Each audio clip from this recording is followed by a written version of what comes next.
إن كان أحد يعلم تعليما آخر ولا يوافق كلمات ربنا يسوع المسيح الصحيحة والتعليم الذي هو حسب التقوى فقد تصلف، وهو لا يفهم شيئا، بل هو متعلم بمباحثات ومماحكات الكلام التي منها يحصل الحسد والخصام والافتراء والظنون الرديئة. طيب قولي تاني بالراحة وركزوا المبدأ هنا إيه؟ يعني لو حبينا نلخص الآيتين دول تعليم معين يكون اتفضل. إن كان أحد يعلم تعليما آخر ولا يوافق كلمات ربنا يسوع المسيح الصحيحة والتعليم الذي هو حسب التقوى فقد تصلف، وهو لا يفهم شيئا، بل هو متعلق بمباحثات ومماحكات الكلام التي منها يحصل الحسد والخصام والافتراء والظنون الرديئة. بدأ إيه معنى إيه؟ أول حاجة في تعليم خاص بربنا يسوع المسيح، في تعاليم تانية كتير، فاللي يسيب تعليم المسيح الأساسي ويلجأ لأي تعليم أخرى عمره ما يتفق مع حد ولا يحب حد ولا يتوافق مع إنسان، ولا يبقى الحسد والخصام. فالملاذ الآمن دايما العودة للإنجيل. عايزين نجمع أفكارنا، نجمع حياتنا، نجمع علاقاتنا ونثبتها. مفيش غير العودة الأساسية إيه؟ الإنجيل. خاصة إحنا في مجتمع أفكاره بتتغير كل يوم. بالنسبة لكل القيم بما فيها القيمة المادية زي ما هنشوف كده. اتفضل كده. ومنازعات أناس فاسدي الذهن وعادمي الحق يظنون أن التقوى تجارة تجنب مثل هؤلاء، وأما التقوى مع القناعة فهي تجارة عظيمة. القناعة هنا إيه؟ الرضا. قناعة معناها الرضا، الإنسان ما يكونش متذمر أو متبرم من إمكانياته وطريقة حياته، ساتسفايد. لأننا لم ندخل العالم بشيء. أول مبدأ في التعامل مع الأمور المادية، واحد. لأننا لم ندخل العالم بشيء، وواضح أننا لا نقدر أن نخرج منه بشيء. يعني إيه بقى؟ دي التطبيقية تساوي إيه؟ أقول لنفسي إيه لما أراد؟ لم ندخل العالم بشيء، وواضح أننا لم نخرج. يعني المادة لا تضيف قيمة لحياة الإنسان.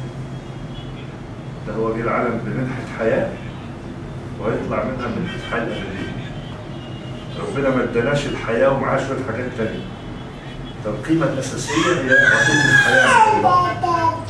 فدي أول حاجة، أن المادة لا تضيف أي قيمة لحياة الإنسان، لأن حياة الإنسان بحد ذاتها هي قيمتها عالية جدا، هي عطية من الله للإنسان. ده أول مبدأ. ده مهم ليه؟ لأن الشائع في المجتمع إن أنت قيمتك تزداد بازدياد المادة. المجتمع بيقيم كده ويبص كده. يعني القديس بولس يقول لا، احنا كأولاد الله القيمة الأساسية بتاعتنا عطية الحياة، سواء الحياة لما اتولدنا أو الحياة الأبدية حين نخرج. نمرة 2. فإن كان لنا قوت وكسوة فلنكتفي بهما. نمرة 2. إيه المبدأ ده بقى؟ إن كان لنا قوت وكسوة فلنكتفي بهما. أقول لنفسي إيه؟ أقول لنفسي تطلب الاحتياجات وليس الرغبات. في فرق؟ في فرق؟ طب الناس اللي بيزعجها الاحتياجات ولا الرغبات؟ الاحتياجات سماها هنا القوت والكسوة. يقصد الأساسيات الاسينشالز اوف لايف. أنا أعتقد لو الناس كلهم أو على الأقل ولاد ربنا ركزوا في الاسينشالز اوف لايف مش هيبقوا متوترين ولا مشدودين ولا تعبانين زي ما يبقى تركيزهم على الرغبات. المجتمع الحديث يتفنن في خلق رغبات جديدة. كل يوم خلق رغبات جديدة. أنا حتى الحاجة اللي معايا عن طريق الدعاية والإعلام والبروباجندا يحسسني إن اللي معايا ده بقى إيه؟ أولد فاشن أو نوت إناف.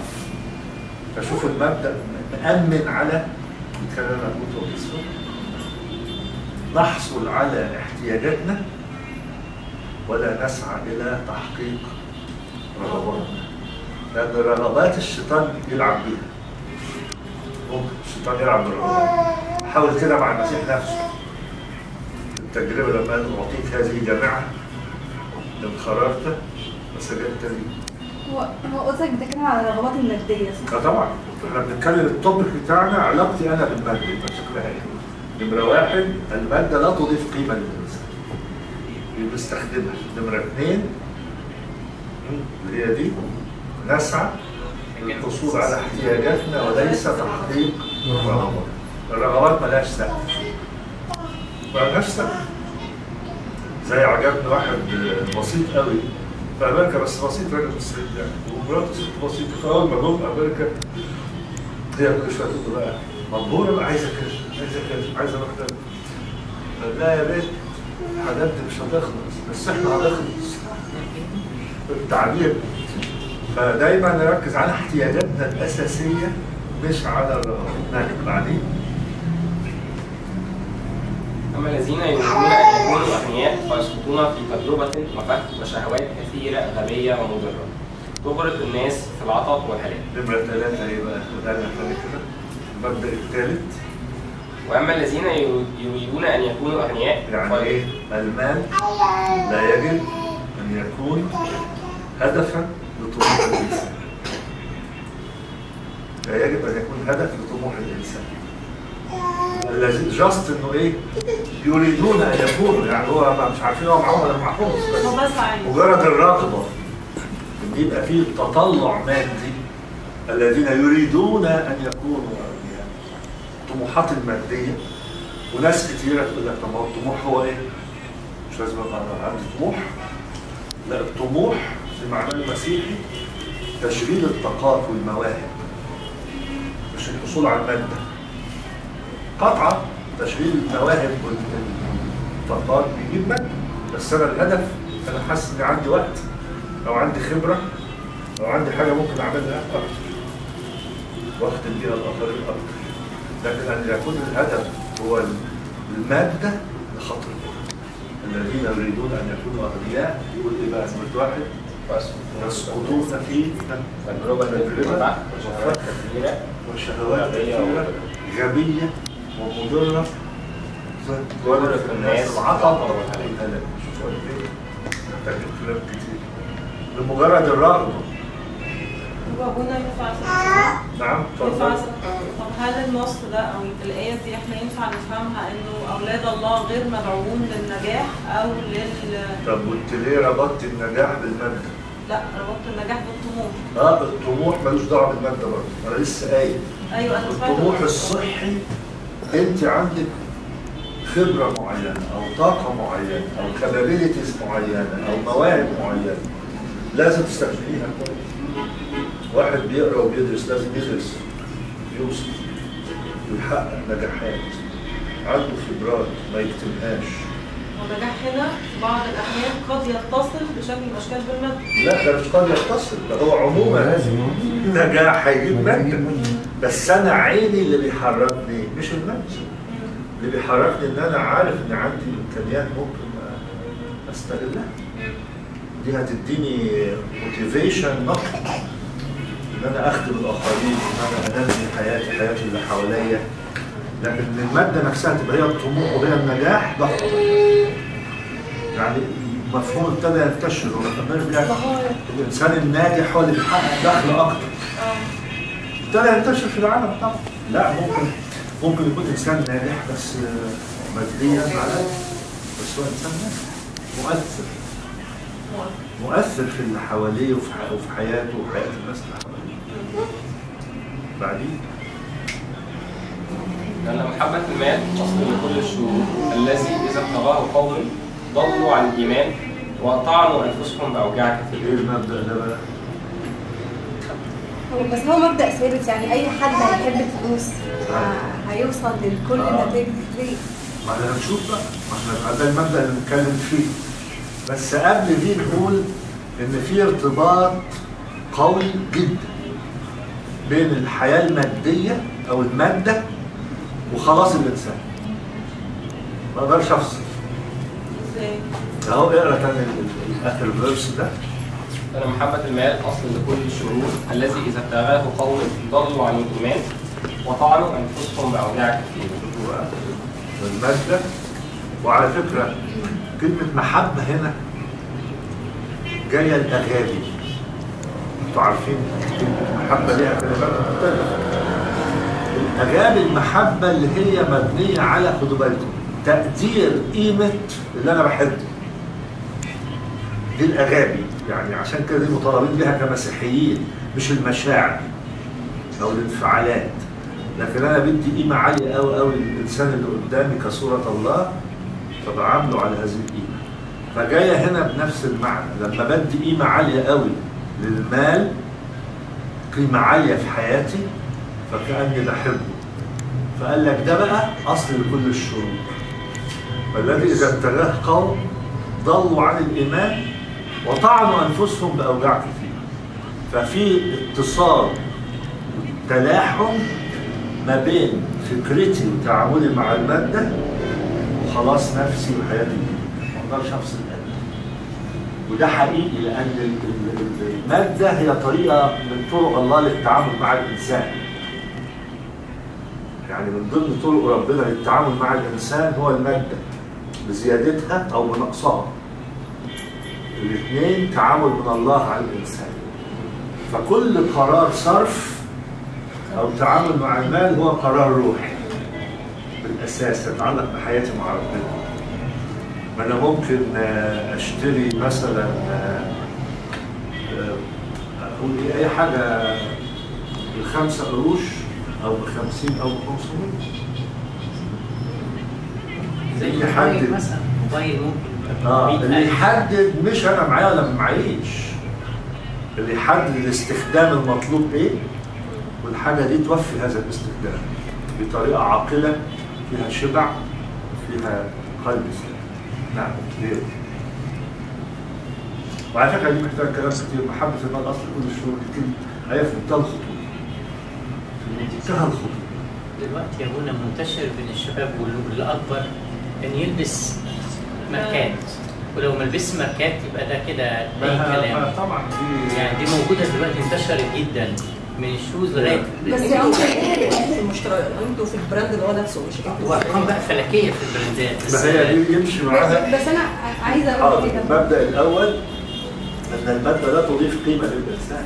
نعم. هي القضيه مش فكره ان هو يلبس براند ولا لا، هي الفكره ان عدم وجود الفلوس هي معرقل للحياه. ده حقيقي. هي ايه؟ معرقل. يعني هي الحياه مش بتمشي برضه. هنوصل لدي، بس احنا خلونا نعم.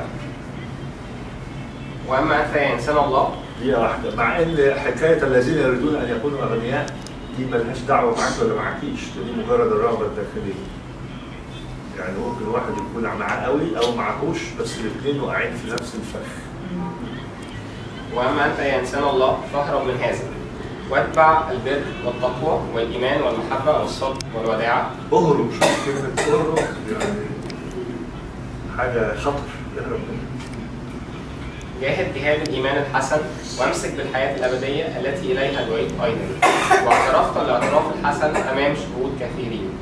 أوصيك أمام الله الذي يحيي الكل والمسيح يسوع الذي شهد لبيلاطس البنطي الاعتراف الحسن أن تحفظ الوصية بلا دنس ولا لوم إلى ظهور ربنا يسوع المسيح الذي سيبينه في أوقاته المبارك العزيز الوحيد ملك الملوك ورب الأرباب الذي وحده له عدم الموت ساكنا في نور لا يدنى منه الذي لم يره أحد من الناس ولا يقدر أن يراه الذي له الكرامة والقدرة الأبدية. آمين. كمل. لسه في جزء خاص بقى، يعني الجزء اللي فات ما كناش عارفين هو بيتكلم على ناس معاهم كتير ولا ما معاهمش، لكن الجزء اللي جاي بقى يتكلم الناس اللي معاها. يقول له ايه؟ توصي الأغنياء في الدهر الحاضر أن لا يستكبروا ولا يحبوا. ألا يستكبروا. دي بتأكد المبدأ الأولاني اللي قلناه ايه؟ اوعى تفتكر ان عشان معاك يبقى انت أكثر قيمة من الآخرين. ألا يستكبروا. ولا يكلوا رجاءهم على ولا يلقوا رجاءهم على غير يقينية الغنى. شوفوا غير يقينية الغنى يعني ايه؟ يعني الإنسان متهيأ له إنه ممكن يتكل عليه. فالمال لا يتكل عليه. تعبير عبقري. غير يقينية الغنى عارفين ظاهرة الفانتوم، ظاهرة السراب؟ ده إنسان شايف المية وهو في الصحراء، شايف مية قدامه وهو عطشان، بس ما بتبقاش مية، بتبقى انعكاس الحرارة، فكل ما يقرب إليها بتبعد. فنمرة واحد لا يستكبر، يعني لا يتصور أنه ما معه يعطيه قيمة أفضل من الآخرين فيرتفع عنهم أو يعني. ونمرة اثنين، طالما إيه خطورة، أو خلونا نسأل بطريقة ثانية، ليه رب المجد ساوى بين الإله والمال؟ تعليم الجبل قال يصلح أن ياخدوا سيدين، الحاجة الوحيدة اللي قال عليها. ليه؟ لأن المادة تعطي الإنسان بالوهم بالكذب اللي ربنا يعطيه له بالحقيقة. يعني يعطيه الأمان والسلام والاطمئنان والقوة الداخلية بعطية ربنا. المال يدي ده بالكذب بقى، يدي إحساس زائف بالأمان والقوة، تأمين المستقبل والقدرة على الفعل. صح ولا لا؟ فهنا يقول نمرة واحد لا يضيف قيمة الإنسان، نمرة اثنين لا يعتمد عليه، على غير يقينية الغنى بل على الله الحي. نمرة ثلاثة ولا يلقوا رجاءهم على غير يقينية الغنى بل على الله الحي الذي يمنحنا كل شيء بغنى للتمتع. الآية دي جميلة.